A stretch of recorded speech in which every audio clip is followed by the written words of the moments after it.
வணக்கம். தினமலர்.com மாலை 4 மணி செய்திகள். முக்கிய நிகழ்வுகள். பாட்னா ரயில் நிலைய குண்டு வெடிப்பில் ஒருவர் பலி, 5 பேர் படுகாயம். வெடிக்காத குண்டு செயலிழப்பு.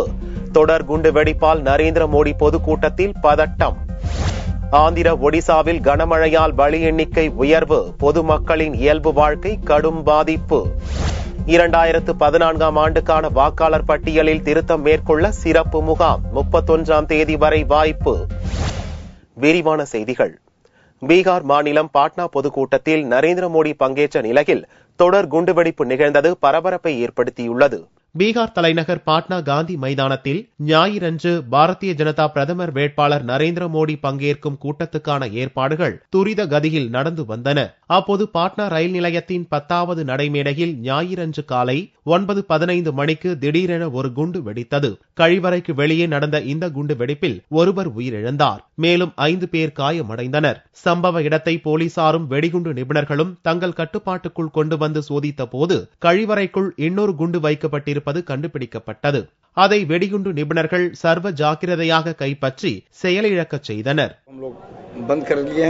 डॉग स्क्वाड बम निरोधक दस्ता एवं जो एफएसएल की टीम है पूरी जांच करने के बाद भी आगे हम लोग बता पाएंगे. हमारे वरीय पदाधिकारी आपको बताएंगे.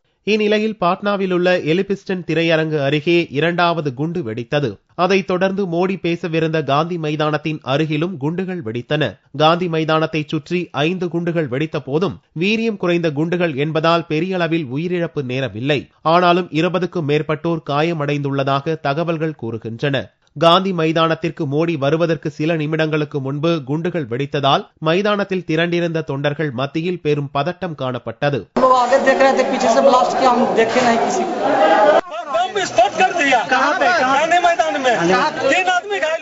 குண்டு வெடிப்பு நடந்த போதும் அதை பொருட்படுத்தாமல் காந்தி மைதானத்தில் பிற்பகல் 1 மணிக்கு மேல் திட்டமிட்டபடி பொதுக்கூட்டம் நடந்தது. பீகாரில் 17 ஆண்டுகளாக தோழமை கொண்டிருந்த ஆளும் கட்சியான ஐக்கிய ஜனதா தளமும் பாரதிய ஜனதாவும் சில மாதங்களுக்கு முன் கூட்டணியை முறித்துக் கொண்ட நிலையில் பாட்னா பொதுக்கூட்டத்தை மிகப்பெரிய மாநாடாக நடத்தி தனது செல்வாக்கை நிரூபித்து காட்ட பாரதிய ஜனதா திட்டமிட்டிருந்தது. இந்நிலையில் பாட்னாவில் தொடர் குண்டுவெடிப்பு சம்பவம் நடந்திருப்பது இதன் பின்னணியில் சதி இருக்கக்கூடும் என்ற அச்சத்தை ஏற்படுத்தியுள்ளதாக பாரதிய ஜனதா கட்சி கடுமையாக கண்டித்துள்ளது. அக்கட்சியின் செய்தி தொடர்பாளர் முக்தார் அப்பாஸ் நக்வி கூறுகையில், குண்டுவெடிப்புகளுக்கு காரணம் யார் என்பதை உடனடியாக கண்டறிய வேண்டும் என வலியுறுத்தியுள்ளார். பாரதிய ஜனதா பிரதமர் வேட்பாளர் மோடி உரையாற்றவிருந்த சில மணி நேரங்களுக்கு முன் நடந்த இந்த குண்டு வெடிப்பு சம்பவம் அவரது பாதுகாப்பு ஏற்பாடுகளில் நடந்துள்ள குளறுபடியை காட்டுவதாகவும் பாரதிய ஜனதா குற்றம் சாட்டியுள்ளது. இதனிடையே குண்டுவெடிப்பை உறுதிப்படுத்தியுள்ள மத்திய உள்துறை அமைச்சகம் அது தொடர்பாக விரிவான அறிக்கையை தாக்கல் செய்யும்படி பீகார் மாநில அரசை கேட்டுக் கொண்டுள்ளது. ஆந்திராவில் தொடரும் மழைக்கு பலியானவர்களின் எண்ணிக்கை 42ஆகவும் ஒடிசாவில் 16ஆகவும் உயர்ந்துள்ளது. ஃபைலின் புயலின் பேரழிவிலிருந்து தப்பிய ஆந்திரா, ஒடிசா மாநிலங்கள் வங்கக்கடலில் உண்டான குறைந்த காற்றழுத்த தாழ்வு நிலை காரணமாக கடந்த திங்கட்கிழமை முதல் தொடர் மழையை சந்தித்து வருகின்றன. ஆந்திராவில் ஸ்ரீகாகுளம், மஹ்பூப் நகர், கம்மம், கிழக்கு கோதாவரி, விசாகப்பட்டினம் ஆகிய மாவட்டங்கள் மழையால் கடுமையாக பாதிக்கப்பட்டன. ஞாயிறன்றும் ஸ்ரீகாகுளம் உள்ளிட்ட இதர மாவட்டங்களில் மழை நீடித்த நிலையில் ஆந்திராவில் மழைக்கு பலியானவர்களின் எண்ணிக்கை 42ஆக உயர்ந்துள்ளது. 4000 கிராமங்களை வெள்ளம் சூழ்ந்த நிலையில் 15000 வீடுகள் முற்றிலும் பாதிக்கப்பட்டுள்ளதாகவும் 5000 கிலோமீட்டர் நீளத்துக்கு சாலைகள் நாசமாக்கி இருப்பதாகவும் ஆந்திர அரசு வட்டாரங்கள் கூறுகின்றன. தாழ்வான பகுதிகளில் இருந்து 78000 பேர் மீட்கப்பட்டு 178 நிவாரண முகாம்களில் தங்க வைக்கப்பட்டுள்ளனர். ஒடிசா மாநிலத்திலும் கஞ்சன், கட்டாக் உள்ளிட்ட மாவட்டங்களில் மழை நீடித்து வருகிறது. இதுவரை மழைக்கு 16 பேர் பலியாகி உள்ள நிலையில் 1 லட்சத்துக்கும் அதிகமானவர்கள் வெள்ளம் சூழ்ந்த பகுதிகளில் தத்தளித்து வருகின்றனர். அடுத்த 2 நாட்களுக்கு மழை நீடிக்கும் என்று வானிலை ஆராய்ச்சி மையம் தெரிவித்துள்ளதால் ஒடிசாவில் பாதிப்பு கடுமையாக இருக்கும் என்று அஞ்சப்படுகிறது. ஆந்திரா, ஒடிசாவை போலவே மேற்கு வங்கத்திலும் மழை தொடர்ச்சியாக கொட்டி வருகிறது. இதன் காரணமாக ஹவுரா நகரில் உள்ள தலைமைச் செயலகத்தை சுற்றி முழங்கால் அளவுக்கு தண்ணீர் தேங்கி நிற்கிறது.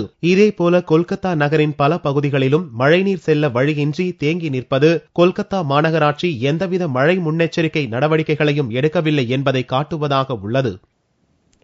தமிழகத்தில் வாக்காளர் பட்டியலில் திருத்தம் மேற்கொள்வதற்கான கடைசி சிறப்பு முகாம் ஞாயிறன்று நடந்தது.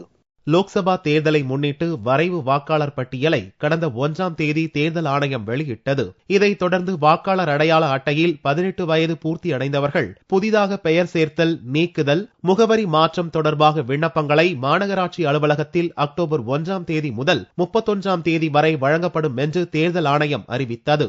இதனால் வாக்காளர் பட்டியலில் பெயர் சேர்க்க, திருத்தம் செய்வதற்காக சிறப்பு முகாம்கள் மாநகராட்சி அலுவலகம், பள்ளி, கல்லூரி வளாகங்களில் கடந்த 6, 20ஆம் தேதிகளில் நடந்தது. கடைசி நாளாக 27ஆம் தேதி ஞாயிற்றுக்கிழமை நடந்த முகாம்களில் பொதுமக்கள் ஆர்வமுடன் கலந்து கொண்டு விண்ணப்பங்களை பூர்த்தி செய்து அளித்தனர். மேலும் திருத்தப்பட்ட வாக்காளர் பட்டியலில் தங்கள் பெயர்களையும் சரிபார்த்து கொண்டனர். இதுவரை 1 லட்சத்திற்கும் மேற்பட்ட வாக்காளர்கள் விண்ணப்பித்துள்ளனர். மேலும் வரும் 31ஆம் தேதி வரையில் பொதுமக்கள் விண்ணப்பிக்க கால அவகாசமும் உள்ளது.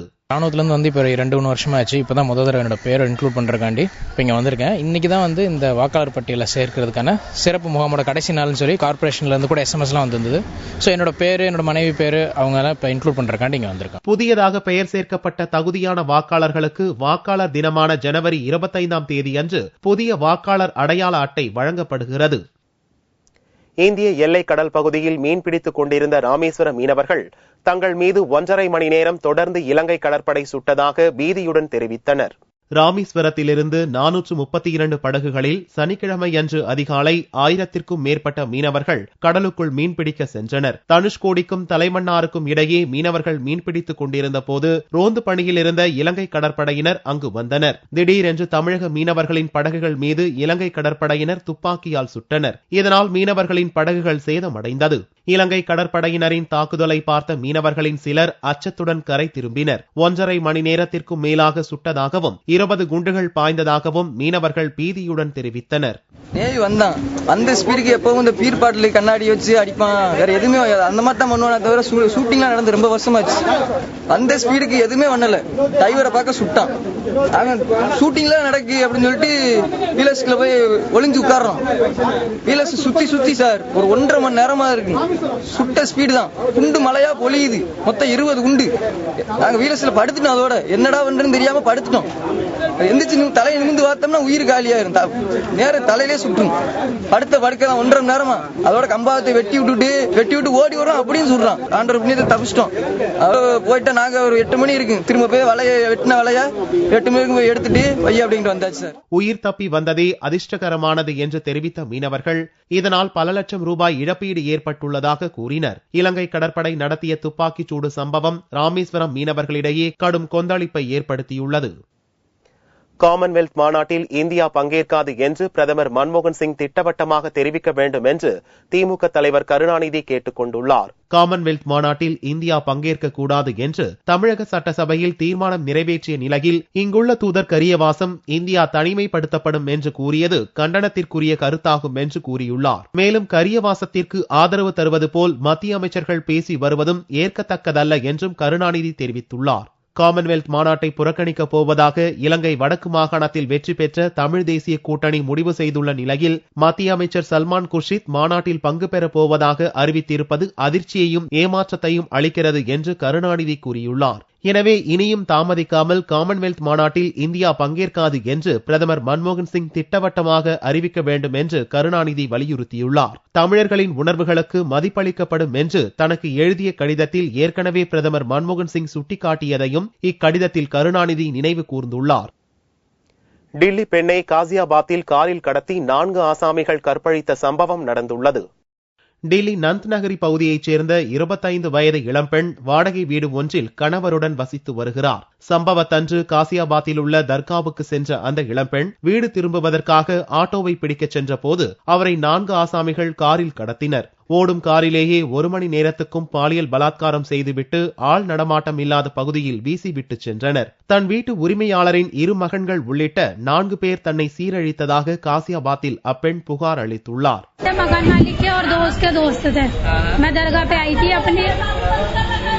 दरगाह पे आई, मैं प्रसाद चढ़ाया, मैं आगे रोड पे चली गई ऑटो लेने के लिए. सड़क की पार कर रही थी, एकदम वैन आई सफेद रंग की, उन्होंने मुझे खींचा और मेरे को वैन में डाल लिया. 4 थे. नहीं, ये 1 घंटे तक कम से कम करा होगा और फिर वहीं पे मुझे धक्का देगा. मैं आई, मैं गिर भी गई. இளம்பெண் புகாரின் அடிப்படையில் 4 கற்பழிப்பு ஆசாமிகளையும் போலீசார் வலைவீசி தேடி வருகின்றனர். டில்லி மற்றும் அதை சுற்றியுள்ள நகர்களில் பெண்களுக்கு பாதுகாப்பில்லை என்பதை இந்த கற்பழிப்பு சம்பவம் மீண்டும் உறுதிப்படுத்துவதாக அமைந்துள்ளது. மதுக்கரை வாளையார் இடையேயான தேசிய நெடுஞ்சாலை பணி நடக்காததை கண்டித்து கருப்பு கொடி ஏற்றி பாலங்களுக்கு கண்ணீர் அஞ்சலி செலுத்தும் போராட்டம் நடந்தது. தேசிய நெடுஞ்சாலையான வாளையார் செங்கப்பள்ளி NH 47 இடையே 852 கோடி ரூபாய் மதிப்பீட்டில் விரிவாக்க பணிகள் கடந்த 2010ஆம் ஆண்டு ஆகஸ்ட் மாதம் துவங்கியது. இவ்வாண்டு ஜனவரியில் இப்பணிகள் முடிவடைந்திருக்க வேண்டும். ஆனால் இதுவரையிலும் இப்பணி முழுமை பெறவில்லை. இதை கண்டித்து அப்பகுதி வாசிகள் மதுக்கரை வாளையார் வரை அனைத்து கடைகளிலும் கருப்பு கொடி ஏற்றினர். தொடர்ந்து மதுக்கரை அருகே புறவழிச்சாலை சந்திப்பில் கட்டுமான பணி முடிவடையாத பாலம் அருகே போராட்டக் குழுவினர் திரண்டனர். அங்கு வந்த MP நடராஜ் விளக்கு ஏற்றி வைத்து பாலங்களுக்கு கண்ணீர் அஞ்சலி செலுத்தும் போராட்டத்தை துவக்கி வைத்தார். இதில் கோவை லாரி உரிமையாளர் சங்கம், விவசாயிகள் சங்கம் உள்பட பல்வேறு அமைப்பைச் சேர்ந்தோர் பங்கேற்றனர். போராட்டம் நடந்த இடத்தில் ஆண் பெண் உருவ பொம்மைகள் வைக்கப்பட்டு பழம், ஊதுபத்தி பற்ற வைத்து அஞ்சலி செலுத்தப்பட்டது. நில ஆர்ஜிதம் முடிந்து பணிகளுக்கான நிதி ஒதுக்கீடும் நடைபெற்று இந்த பணிகள் என்பது தாமதமாக இருக்கு. மிக விரைவாக தேசிய நெடுஞ்சாலை 47 மக்களினுடைய பயன்பாட்டுக்கு கொண்டு வர வேண்டும் என்று போராட்டக் குழுவின் சார்பிலே பணிவோடு கேட்டுக்கொள்கிறோம். மேலும் மேலும் மேலும் கோவை மக்களை போராட்ட பாதையை நோக்கி தள்ளுகிற பணியை மத்திய அரசும் தேசிய நெடுஞ்சாலையும் செய்யக்கூடாது, நிர்பந்திக்க கூடாது என்பதை இந்த போராட்டத்தின் வாயிலாக கேட்டுக்கொள்கிறோம். கடந்த 4 மாதங்களாக முற்றிலும் பணிகள் முடங்கியதே இப்போராட்டத்திற்கு காரணமாக அமைந்துவிட்டது. 10 கோடி ரூபாய் செலவில் கட்டப்பட்டுள்ள அரசு மனநல மருத்துவமனையை உடனடியாக திறக்க வேண்டும் என பொதுமக்கள் கோரிக்கை விடுத்துள்ளனர். தேனியில் கடந்த 50 ஆண்டு காலமாக அரசு பொது மருத்துவமனை இயங்கி வந்தது. அல்லி நகரம், லட்சுமிபுரம், புதிப்புரம், பழனிசெட்டிப்பட்டி உள்ளிட்ட 20க்கும் மேற்பட்ட கிராம மக்கள் இங்கு சிகிச்சை பெற்று வந்தனர். இந்நிலையில் தேனியில் இயங்கி வந்த அரசு பொது மருத்துவமனையை அரசு மருத்துவக் கல்லூரி மருத்துவமனையாக தரம் உயர்த்தி தேனியை அடுத்து 7 கிலோமீட்டர் தொலைவில் உள்ள கண்டமனூர் விலக்கில் செயல்பட்டு வருகிறது. தேனியிலிருந்து மருத்துவமனையை மாற்றியதன் மூலம் காய்ச்சல், தலைவலி, வயிற்றுவலி என்றால் கூட 7 கிலோமீட்டர் சென்று சிகிச்சை பெறும் நிலை இருந்ததால் தேனியில் அரசு மருத்துவமனை கொண்டு வர வேண்டும் என பொதுமக்கள் அரசுக்கு கோரிக்கை வைத்தனர். இதைத் தொடர்ந்து கடந்த 2011இல் தேனியில் 10 கோடி ரூபாய் செலவில் தென் மாவட்ட மனநல மருத்துவமனையாக அமைக்க கட்டடங்கள் கட்டப்பட்டதோடு மருத்துவர்கள், செவிலியர்கள், ஊழியர்கள் என 254 பணியிடங்கள் நிரப்பப்படும் என அரசு அறிவித்தது. ஆனால் இதுவரை பணியிடங்கள் நிரப்பப்படவில்லை.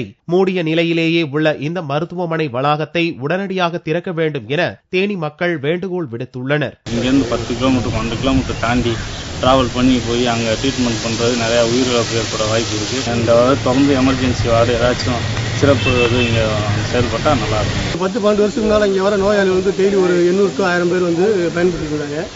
இப்போ அந்த 800 to 1000 பேர் ஆஸ்பத்திரி இல்லாதனால காணாவளுக்கு ஆஸ்பத்திரி போகிறதுக்கு ரொம்ப சிரமப்படுறாங்க.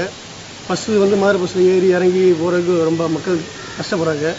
இந்த ஆஸ்பத்திரி செயல்பட்டால் பொதுமக்கள், இந்த ஏரியா மக்கள், தேனி மக்கள் பூரா ரொம்ப சந்தோஷத்தில் இருப்பாங்க. இந்த மனநல மருத்துவமனையில் வெளிநோயாளி பிரிவினை ஏற்படுத்தி அதில் பொது மருத்துவத்துக்கும் சிகிச்சை அளிக்க வேண்டும் என்றும் தேனி பொதுமக்கள் வேண்டுகோள் விடுத்துள்ளனர்.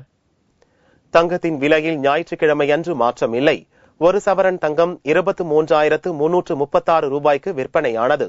1 கிராம் ஆபரண தங்கம் 2,917 ரூபாயாக இருந்தது. வெள்ளியின் 1 கிராம் 53 ரூபாய் 50 காசுகளுக்கு விற்கப்பட்டது. பார் வெள்ளியின் விலை 49,975 ரூபாயாக இருந்தது.